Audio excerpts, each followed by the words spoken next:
ഞാൻ എൻ്റെ മാതാപിതാക്കളെ വെറുക്കുന്നു എന്ന വാചകം ഇന്ന് ഞങ്ങളുടെ കൗൺസിലിംഗ് റൂമിൽ മുഴുകി കേൾക്കുന്ന ഒന്നായി മാറിക്കഴിഞ്ഞിരിക്കുന്നു. ഇതിന്റെ ഉറവിടം തേടി പോകുമ്പോൾ ഇത് ചെന്ന് എത്തിക്കുന്നത് പേരൻസിൽ നിന്ന് ലഭിച്ച ഒരു കൂട്ടം ചൈൽഡ്ഹുഡ് ട്രോമകളിലേക്കാണ്. സ്നേഹം പ്രകടിപ്പിച്ചാൽ മക്കൾ വഷളായി പോകുമെന്ന് കരുതി ഉള്ളിലുള്ള സ്നേഹം മക്കളുടെ അടുത്ത് പ്രകടിപ്പിക്കാതെ, അവരെ ഒന്ന് പ്രോത്സാഹിപ്പിക്കാതെ, അവരെ ഒന്ന് തലോടാതെ, എല്ലാം ഉള്ളിൽ ഒതുക്കി വെച്ചുകൊണ്ട് ഞാൻ പറയുന്നത് നീ കേട്ടാൽ മതി എന്ന് പറഞ്ഞ് പേരന്റിംഗ് നടത്തിയ അതോറിറ്റേറിയൻ പേരൻസും പഠിക്കത്തിലെ ചാക്കോ മാഷിനെ പോലെ മക്കളുടെ അഭിരുചി എന്താണെന്ന് മനസ്സിലാക്കാതെയോ അവരുടെ സ്വപ്നങ്ങൾ എന്താണെന്ന് തിരിച്ചറിയുകയോ ചെയ്യാതെ പേരൻസിന് ദ ബെസ്റ്റ് എന്ന് തോന്നിയ കരിയർ മക്കളെയും കൊണ്ട് ചൂസ് ചെയ്യിക്കുന്നു.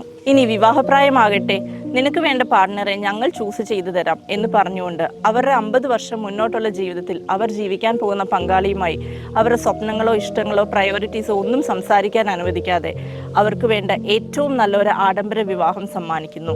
എന്നാൽ പിന്നീടുള്ള അവരുടെ ജീവിതം അവർക്ക് ഒട്ടും ആപ്റ്റല്ലാത്ത ഒരു പങ്കാളിയുമായി അവർ ജീവിച്ചു തീർക്കുന്നു.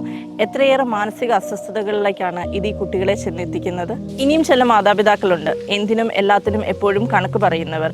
ഞാൻ എൻ്റെ കരിയർ വേണ്ടെന്ന് വെച്ചത് നിനക്ക് വേണ്ടിയാണ്, ഞാനും പപ്പയും 2 സ്ഥലങ്ങളിൽ ജീവിച്ചത് നിങ്ങളുടെ വിദ്യാഭ്യാസം ഓർത്താണ്. ഇങ്ങനെ ഒട്ടനവധി കണക്കുകൾ.